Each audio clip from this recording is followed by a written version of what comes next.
I actually find that it's been easier than I thought. I thought it would be a hard move to the social sort of NGO, nonprofit sector from the for-profit sector. And there have been some things that have been, different that I've had to get used to. But for me, what I firmly believed and has proven out is that, a nonprofit business is still a business.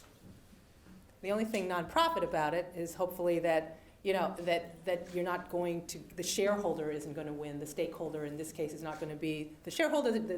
The stakeholder that is going to win is going to be the community. But you want to run it more like a business. And I have found that has really helped, and actually helped the organization and created some kind of new lens, certainly in the organization that I walked into. Examples.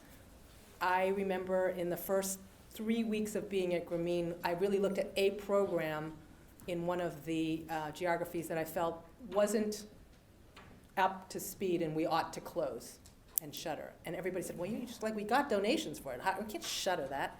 We don't do that in nonprofit. And the answer would be, well, a donor it wants as much return. But he wants a return on his philanthropic dollar, just like an investor wants a return. It's a different return, but if we're not making that return, we've got to have that conversation and move forward. This donor happened to be in Omaha, Nebraska, if you can get the picture, but the decision was valued. The decision was like, wow, you guys are really running this like a business. We think that's great.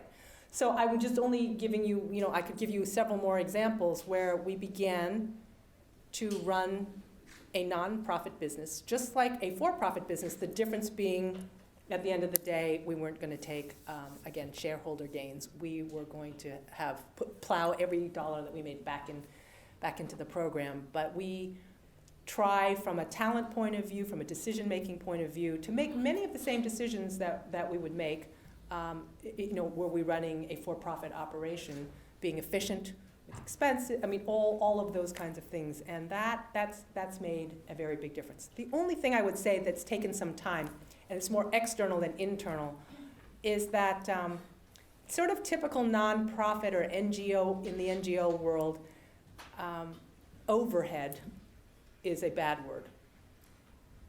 Program investment is a good thing. Overhead is, keep that down. And I think that's part of the problem, because my opinion is that you've got to look at it as investment infrastructure in order to scale. You need people, you need great people, like anything else.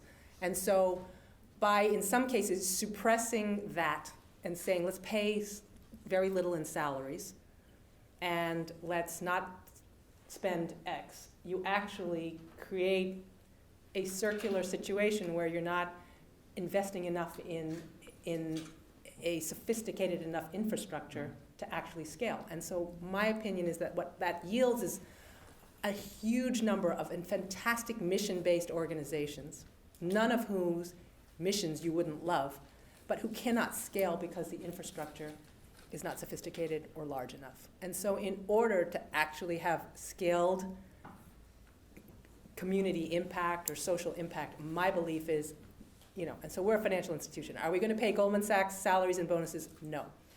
But do we need, in order to attract the best and the brightest young people coming out of business school to come work in the social financial sector, as opposed to, in order to do that, we have to at least be competitive in some way, shape, or form, or more competitive than we've been. So that's an example of trying to switch a mentality that is a little bit more of a hybrid and run it for the long term, because we had a tremendous amount of turnover. People saying, you know what, I can come and do this for 2 years. It looks great on my resume, and I really do care about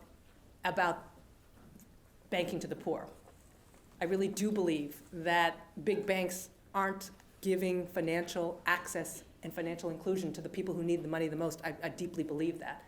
But then at that point, after 2 years, they have to go off and do something even though they didn't want to, because they have a family, they're getting married, they can't make just a nonprofit salary. So that's an example of a nexus of a problem that we, not just Grameen, have to solve. Because if we believe that the NGO world can help solve some of our world's biggest issues, we can't under-resource them from a human capital point of view, because everything is about people. So that's an example of a challenge that we're dealing with that it's a mentality that I think is wrong in the nonprofit sector.